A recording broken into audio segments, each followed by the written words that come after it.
안녕하세요. 오은공 목사입니다. 오늘도 그 서울대에서 나온 철학 개론을 요약한 거 이렇게 말씀을 드리도록 하겠습니다. 먼저 시간에는 르네상스 이후에 그 철학에 대해서 이렇게 말씀을 드렸습니다. 그 르네상스 이후의 철학을 근대 철학이다 이렇게 하는데, 근대 철학에는 경험론과 영국의 경험론과 미국 대륙의 합리론과 독일의 관념론이 이렇게 있습니다. 그래서 경험론의 아버지는 영국의 베어컨이고 합리론의 아버지는 그 데카르트고 그리고 독일의 관념론은 이제 칸트로 시작해서 이렇게 헤겔까지 이렇게 먼저 시간 살펴보았습니다. 오늘은 제 4장인데 현대철학에 대해서 이렇게 말씀을 드리도록 하겠습니다. 현대철학이 어떻게 시작됐냐면 독일의 그 관념론이죠. 헤겔의 절대관념론, 절대자유라고도 하죠. 여기에 대해서 반기를 들어서 현대철학이 시작이 됐습니다. 그의 이런 절대관념은 헤겔은 당시에도 공격을 받았지만 사후에 더 집중적으로 이렇게 공격을 받았습니다. 현대철학은 그 분파가 다양하기 때문에 다다루기는 쉽지가 않습니다. 그래서 먼저 생애철학이라 하면 삶의 철학을 이야기합니다. 독일의 관념론이 뭐예요? 이성주의죠. 이성, 생각, 그런 거지요. 생각하는 기관, 그걸 이성이라고 하죠. 관념, 사상 이런 거잖아요. 정신, 사상, 자유 그런 게 관념이잖아요. 이런 거에 이제 머릿속에만 있는 겁니다. 탁상 볶는 것 같은 거지요. 그런 그 독일 철학에 이제 그 반대해서 삶이 중요하지 않느냐 해서 생의 철학이라는 건 결국 삶의 철학이라는 겁니다. 삶의 철학이 이렇게 등장하게 됐다는 거예요. 먼저 대표적인 사람이 누구냐면 쇼펜하우어인데, 그는 1788년에서 1860년도까지 산 사람인데, 그는 생의 본질을 맹목적 생존 의지로 이렇게 보았다. 그냥 맹목적으로 살려가는 거, 말 그대로 맹목적으로 살려가는 그 의지를 삶의 본질로 봤다는 거예요. 이 말 자체가 벌써 여기에 그의 어떤 사상들이 염세주의 사상이 나타나요. 맹목적으로 그냥 생존 의지, 맹목적으로 살려가는 그 의지만 있다. 사람의 삶에는 이렇게 봤기 때문에 쇼펜하우어를 보게 되면 염세주의 딱 냄새가 나잖아요. 그래서 염세주의 철학이라고 합니다. 염세주의라는 게 말이 좀 어려워서 그렇지만 비관주의, 회의주의, 만사 삐딱하게 보는 겁니다. 좋지 않게 보는 거예요. 그걸 염세주의라고 합니다. 염세는 세상과 인생을 악하게 보고 괴로운 것으로 보고 아무런 가치 없는 것으로 보고 나아질 수도 없다고 생각하는 게, 긍정이라는 건 1도 없습니다. 1도.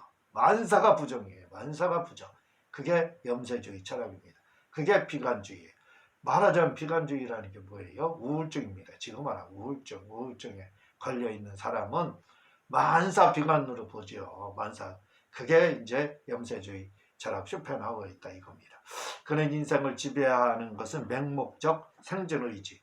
그냥 목적도 없이 살고자 하는 의지, 그게 맹목적 생존의지죠. 이게 삶의 인생을 지배하는 것이고 이게 삶의 본질이다 이렇게 봤습니다. 이 의지의 목적은 쾌락과 행복을 얻는 것이라고 했다. 근데 어쨌든 살려고 막 애를 쓰는데 그냥 내세가 없거든요. 그러니까 뭐예요? 그냥 맹목적으로 다 살고자 하는데 뭐 때문에 의지의 목적은 뭐가 있느냐? 그래도 살아야 된다 맹목적으로. 그런데 의지는 있다 이거지요. 그 생존 의지, 그게 뭐냐면 쾌락과 행복. 좀 행복하게 살고 쾌락하게 살고자 하는 그러한 의지. 그거 더 이상도 없어요. 내세가 없기 때문에 그냥 행복과 쾌락이 이 땅에서 끝입니다. 끝. 그러니까 그거에 의해서 그렇게 막 살려고 맹목적 의지만 가지고 있다 이거죠. 이렇게 행복을 얻으려는 의지를 그는 의욕이라고 말하는데, 그러나 문제는 이러한 행복과 쾌락을 얻으려는 의욕은 무한하고 충족될 수 없기에 이것을 채우려 하기에 고통이 생긴다는 것입니다.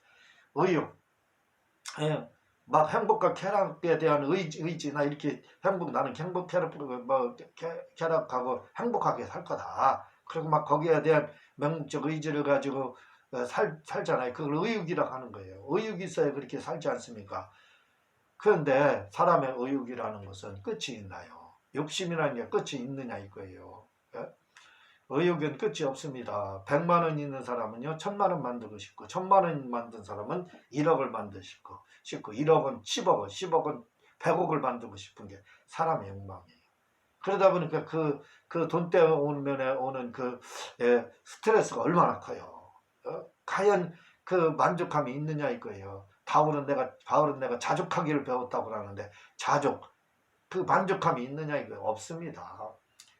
왜냐하면 사람은 욕망을 채우려면 또 다른 욕망이 생기기 때문에 그렇다. 그는 말하기 이렇게 맹목적인 생존 의지가 있는 인간은 그 욕망 때문에 고통이 필연적이고 이 고통에서 누구도 벗어날 수 없다는 것이다.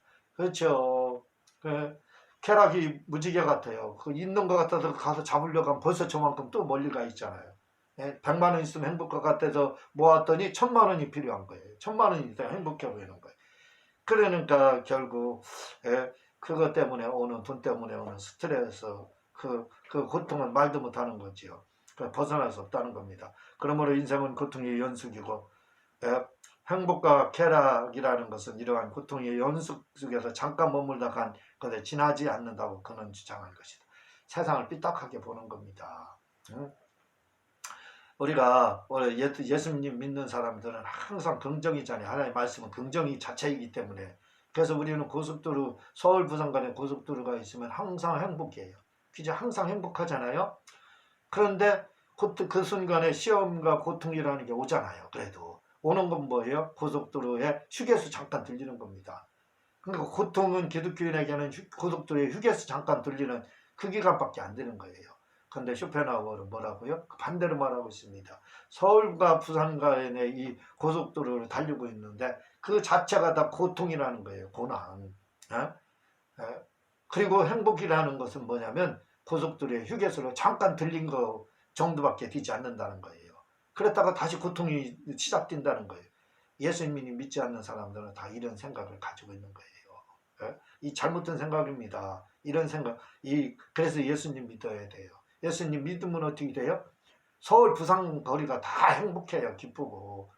그래서 삶의 어려움 고통 오잖아요. 그러면 그게 어떻게 돼요? 잠깐 휴게소 들린 거예요. 그러다가 휴게소 나오면 또 행복이라는 게 있잖아요. 근데 쇼펜하우어는 그거 오히려 반대로 그렇게 생각을 했다는 겁니다. 그래서 그는 말하기를 인생은 살 가치가 없다. 그것은 수지가 맞지 않는 사업이고 우리의 삶은 끊임없이 죽음을 향해 달려가고 있다고 말했다. 이것이 그의 염세주의 철학이다. 그게 염세주의죠. 우울증 걸린 환자들은 날마다 어떻게 해요? 불행하다고 생각하잖아요. 행복하지 않다고 생각하잖아요. 예? 서울 부산 가는 고속도로가 경부고속도로가 불행이라고 생각하잖아요. 행복은 잠깐 스치는 휴게소로 생각한다. 그러니까 인생은 살 가치 없다. 쇼펜하우어의 염세주의. 말이 염세주의지 비관주의지 우울증 환자입니다. 지금 말로 하면. 끊임없이 죽음을 향해 달려가고 있다. 이렇게 말을 하고. 우리는 죽음을 향해 달려가는 게 아니라 천국을 향해 아버지의 집을 향해 달려간다. 이거. 예수님만 믿으니까 이런 엉뚱한 생각을 가지고 있다 이거죠. 그리고 쇼펜하우어는 해탈의 길에 대해서 뭐라고 말을 하냐면 이런 속박을 어떻게 벗어날 수 있는가. 그것은 일체의 욕구를 버리고 무의와 무정념의 경지에 도달하는 것이다. 다시 말해 생존의 의지를 부정하고 열반의 영역에 들어감으로써 속박에서 벗어날 수 있다는 것이다. 즉 생존의 의지를 열반 영역에 들어감으로 해탈할 수 있다는 것이다. 그의 해탈의 방법은 두 가지를 제시하는데 첫째는 일시적 해탈이고 둘째는 영구적 해탈이라고 했는데 일시적 해탈 어떻게 그러면 이런 데서 속박에서 벗어날 수 있냐 해탈에서 벗어날 수 있느냐 이 죽음을 향해서 가는 염세주의 이 우울증에서 벗어날 수 있느냐 그 일시적 방법이 그 영원한 영구적 방법이 있는데 일시적 방법은 예술작품 보라는 거예요. 예술작품 보면서 잠깐 보면 우울증에서 벗어나잖아요. 그래서 우울증 걸린 사람은 뭐라고요? 다른 일을 하라. 유대인들은 그럽니다. 다른 일에 집중을 하게 되면 우울증에서 벗어날 수 있다는 거죠. 그러니까 일시적인 건 뭐예요? 예술 작품, 미술이나 뭔가 이런 거 잠깐 볼 때 놀러 잠깐 가서 친구하고 또 수다 떨 때는 어떻게 해요? 우울증 벗어난 것 같잖아요. 그 일시적 해탈입니다. 그러나 영구적 해탈은 생존 의지를 완전히 부정한 상태를 말하는데, 이런 상태가 바로 무아경과 황홀경과 열반 상태인데, 이런 상태에 도달한 자가 바로 성자여 도덕적 천재라, 이렇게 말을 하고 있습니다. 영구적 해탈에 들어갈 수 있는 건 뭐냐면 황홀경, 무아경에 빠지는 거예요. 이 황홀경, 좋게 말해서 황홀경이지, 나쁘게 말하면 뭡니까? 마약 중독에서 그 황홀경에 빠지면 되는 거 아니에요. 마약과 마약 복용하면 그 상태로 가지 않습니까? 일장춘붕이죠. 뭐 이게 계속 되나요? 그냥 마약 계속 먹어야 되죠. 그러면 황홀경 빠지려면 영구적 해탈이 될 수가 없습니다. 예수님 안 믿으면. 예수님 안에 영구적 해탈이 있는 거지. 뭐 황홀경에 빠지고 자기를 부인해서 이게 욕망을 완전히 부정해서 이게 이 상태로 무아경에 빠지면 그렇게 될 수가 없어요. 거짓말쟁이 쇼펜하우어. 니체에 대해서, 니체는 힘의 의지, 의지, 아주 말이 힘들어요.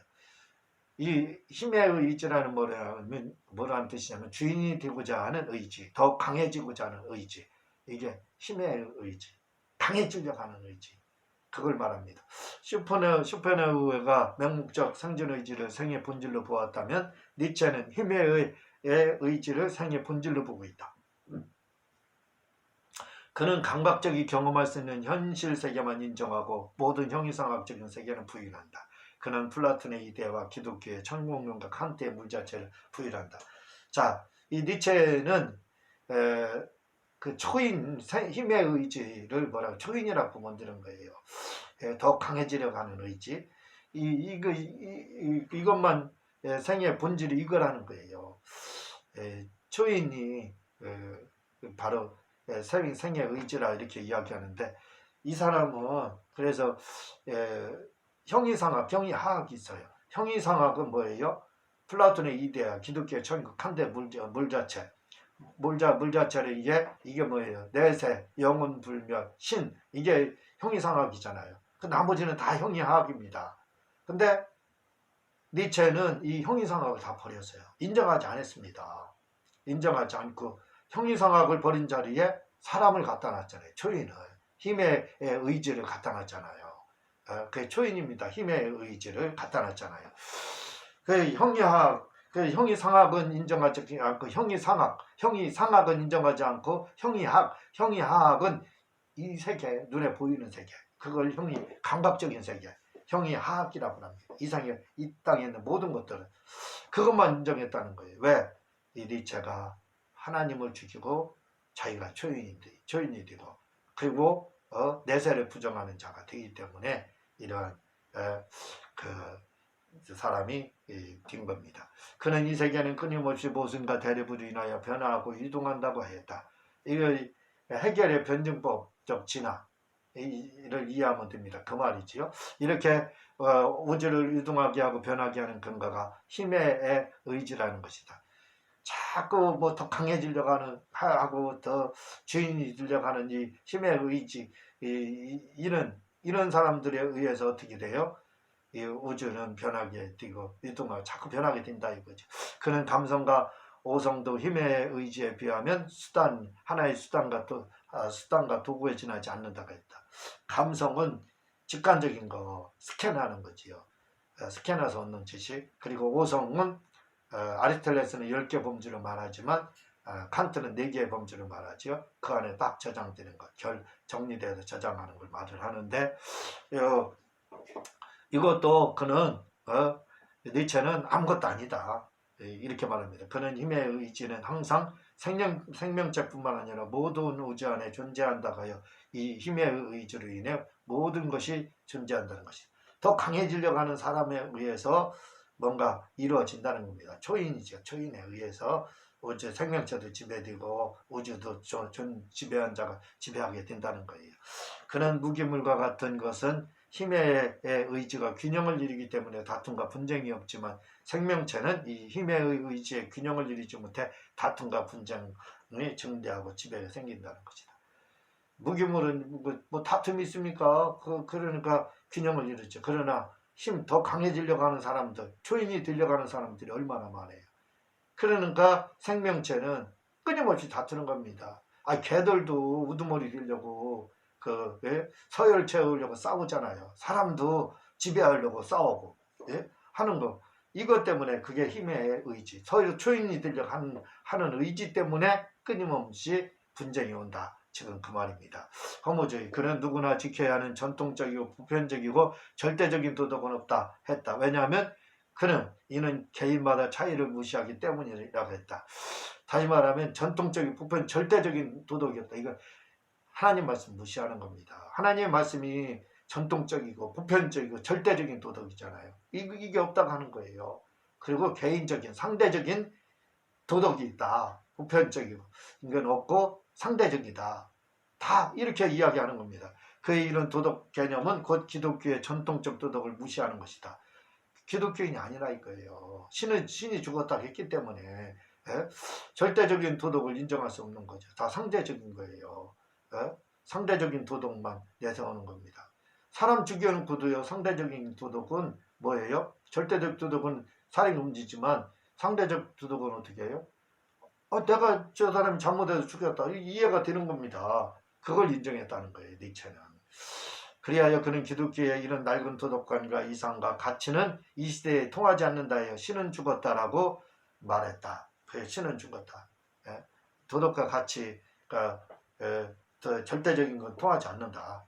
신은 이제 죽었다. 그는 기독교의 신과 영혼과 자유의지는 허구라고만 이게 형이 상하기지요. 신과 영혼과 자유의지. 이는 허구라고 말했는데 이는 그가 내세를 인정하지 않는 자이기 때문에 예수님 믿지 않기 때문에 이런 거 그냥 현실 세계만 그러니까 자기가 초인 돼서 교주되는 거예요. 그렇게 되는 겁니다. 초인이 뭐예요? 교주지요. 기독교식으로 말하면 교주되는 겁니다. 내세가 없는데요. 하나님도 없고 영혼도 없고 자유지도 없는데 그가 이렇게 말한 것은 당시 기독교가 너무 타락했기 때문에 기독교 문화가 죽었기에 그 책임을 하나님께 돌려 하나님이 죽었기 때문에 기독교가 타락했다고 보았던 것이다. 즉 기독교 타락을 보니 하나님의 죽음까지 말한 것이다. 무슨 말이냐? 신이 죽었다 이렇게 말하는데 그건 뭐냐면 기독교인들이 삶을 사는데 개판 5분 전으로 살더라 이거죠. 그렇게 사는 거 구원받았다고 성령 받았다고 하는 사람이 삶을 보니까 난 핍박이나 하고 갈치나 하고 그렇게 하더라 이거죠. 욕심이나 부리고 막 밟고 무례하고 싸납고 하더라 이거예요. 그런 걸 보니까 뭐예요? 구원받고 성령 받은 사람이 그렇게 사는 거 보니까 이거 분명하다. 하나님이 죽었기 때문에 너희들이 그러는 거다. 너희들이 섬기는 하나님이 있으면 너희들이 그렇게 할 수 있느냐. 너희들이 섬기는 하나님이 없기 때문에 너희들이 그렇게 무례하고 싸납고 그렇게 삶을 사는 거 아니냐. 그러니까 신은 죽은 거다. 이렇게 그가 그 기독교인의 삶을 보고 이렇게 신이 죽었다고 했다는 겁니다. 또 한 가지는요. 니체가 이렇게 신이 죽었다고 하는 것은 왜 그랬느냐. 자기가 사랑하는 여인이 있었다는 겁니다. 근데 이 여인이 하나님 이 여인하고 결혼하게 해주세요 하고 기도했대요. 근데 그 여인이 다른 남자한테 시집갔다는 거야. 하나님이 자기 기도 안 들어줬다는 겁니다. 만약에 하나님이 살아계시면 신이 있으면 자기 기도를 들어줘서 그 여자 결혼했어야 된다는 거예요. 근데 안 들어줬다는 거예요. 안 들어주니까 어떻게 돼요? 신이 죽었기 때문에 안 들어줬다는 거예요. 아주 귀에 걸면 귀걸이, 코에 걸면 코걸이입니다. 그래서 신이 죽었다 이렇게 니체가 했다는 겁니다. 그는 종교에는 힘이 없고 의지가 없고 나약한 자만 필요한 것이며 이런 자들을 위해 허구로 만들어 놓은 것이 종교요 기독교라는 것이다. 기독교는 실체는 없고 허구라는 거예요. 그냥 단어만 존재하는 관념적인 것이 종교라는 거예요. 생각 속에만 있는 것이. 이렇게 니체는 이야기를 하고 있습니다. 신은 이렇게 죽었다. 이렇게 그가 말을 하는데 우리가 이 니체의 초인사상을 이해하려면 쉽게 이해하려면 간단하게 생각해서 그게 뭐냐면 김일성, 김정일, 김정은을 생각하면 되는 겁니다. 북한을 보게 되면요. 하나님을 찬양하는 모든 문구를 김일성, 김정일, 김정은에게 딱 붙였잖아요. 그게 뭐냐면 바로 뭐예요? 신을 죽이고 김일성, 김정일, 김정은을 딱 거기 신의 자리에다 놨어요. 그게 바로 초인입니다. 초인 사상이라는 게 뭐냐? 신을 죽이고 그 신의 자리에다가 교주와 같은 절대적인 사람을 딱 올려놓는 겁니다. 그러니까 여러분, 신이 잘못하는 경우 있어요? 신은 오류를 범하지 않고 죄짓는 경우가 없습니다. 영국의 황실에서는요, 그 사람을 죽더라도 감옥살이 않고 재판도 안 받습니다. 찰스 황태자가 누군가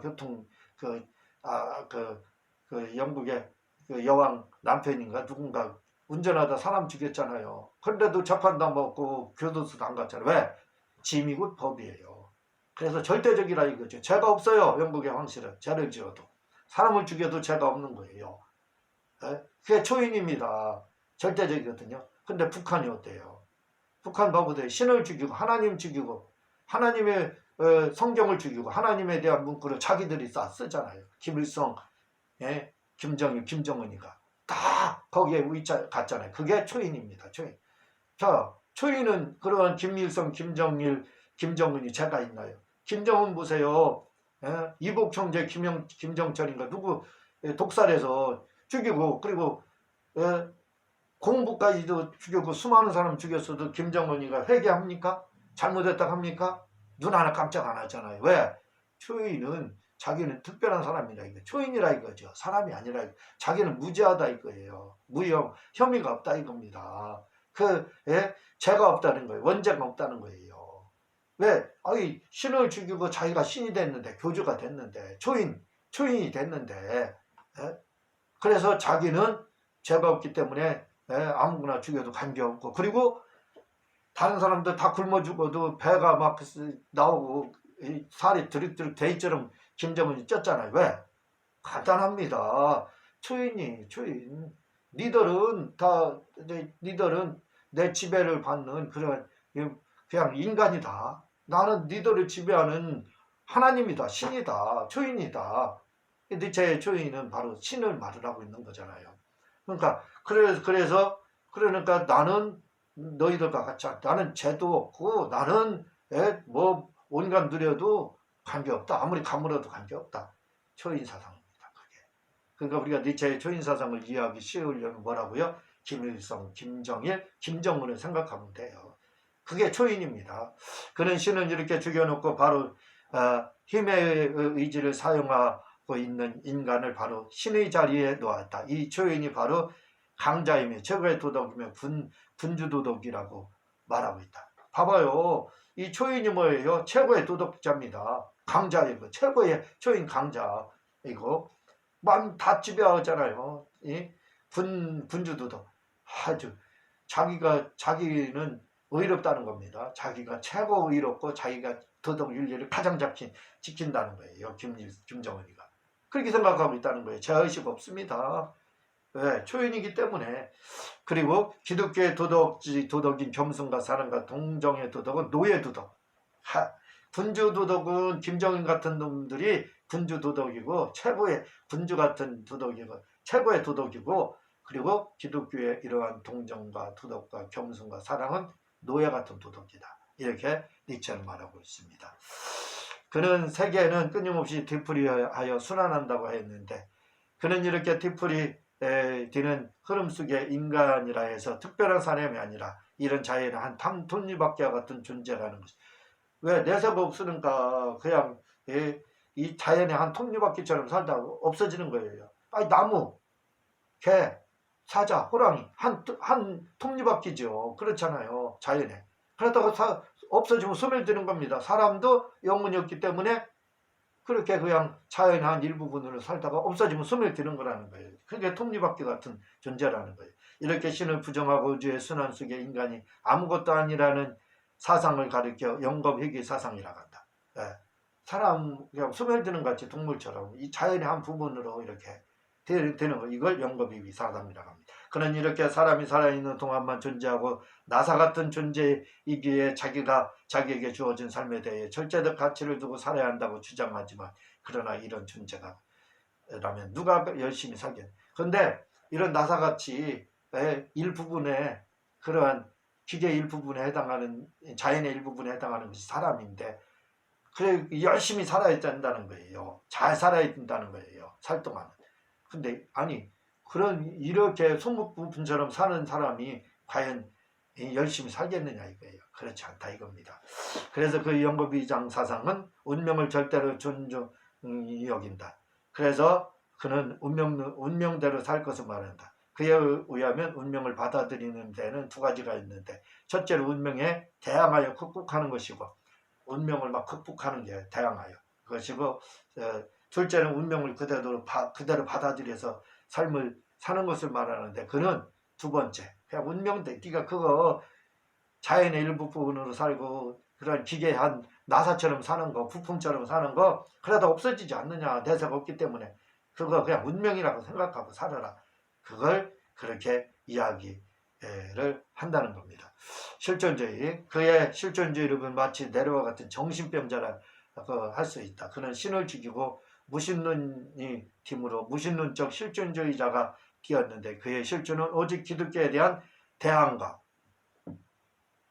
상황윤리와 도덕과 법도 무시하고 타락하여 자기 멋대로 사는 것이 참된 인간 실존이라고 생각했다. 실존 사람은 그냥 자기 멋대로 사는 거 내로처럼 생각하고 오직 기독교에 대항하기 위해서 살았던 사람이 바로 니체입니다.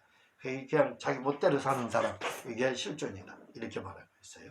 이제 그 생애 철학을 현대 철학이 생애 철학을 했던 두 번째는 실존 철학입니다. 실존이란 말은 밖에 나타난다라는 의미로 라틴어 에크시스트에서 온 것인데 이 말은 본래의 뜻은 본질에 대한 현실 존재라는 뜻이다.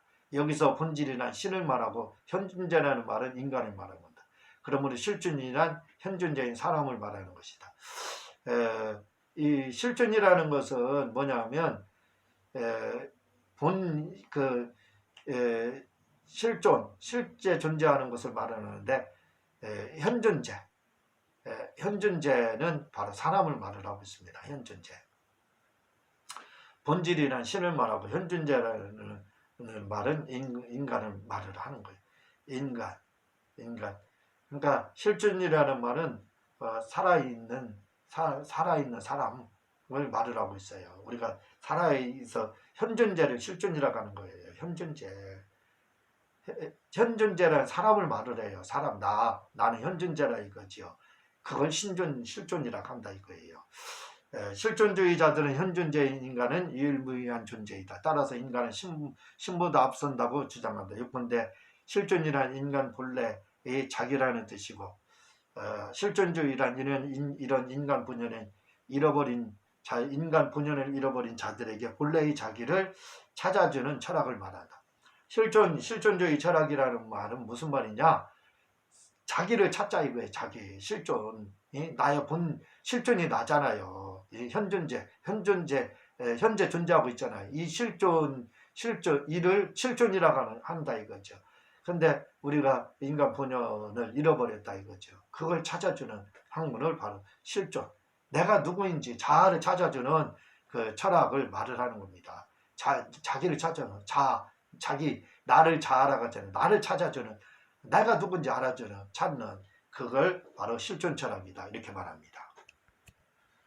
이 실존 철학의 대표자는 케고르인데 1813년에서 1855년도입니다. 헤겔이 실존을 무시한 것에 반대하여 시작이 됐다. 실존 철학을 한마디로 말하면 사람이 어디에서 생겼는지 모르지만 어쨌든 피트적 존재, 즉 인생과 우주 가운데 던져진 존재라는 것이다. 실존주의 철학, 실존은 사람을 말한다 그랬죠. 이 사람을 이야기하는 실존의 문제가 뭐냐 이거예요. 실존의 문제는 간단합니다. 실존의 문제는 인생의 문제를 말을 하는 거예요. 죄의 문제, 그리고 건강의 문제, 그리고 또 물질의 문제. 이게 실존의 문제잖아요. 실존의 문제는 세 가지 문제입니다. 실존하는 이 현존재인 실존하는 우리 사람의 문제, 실존의 문제가 뭐냐? 바로 죄의 문제를 해결하지 못했지요. 그러니까 우리의 죄의 문제. 그것 때문에 고민하고 또 경제적 문제 해결하지 못하죠. 돈 문제 때문에 고민하고. 그리고 또 죽음의 문제 때문에 고민하고, 그 질병의 문제, 이 죽음의 문제, 이걸 극복하지 못했잖아요. 이 세 가지 문제를 다루는 게 실주 문제입니다. 실주는 인생의 문제는 죄의 문제, 구원의 문제죠. 그리고 건강의 문제, 그리고 물질의 문제, 이겁니다. 이 세 가지. 건강의 문제는 죽음의 문제, 물질의 문제, 돈의 문제죠. 이 세 가지 문제를 해결하는 것이 실존의 문제입니다. 실존은 뭐에 지금 다 부딪혀 있다고, 이 세 가지 문제에 부딪혀 있는 겁니다. 이 실존주의 철학의 키에르케고르에 대해서 다음 시간에 계속해서 이렇게 말씀을 드리도록 하겠습니다.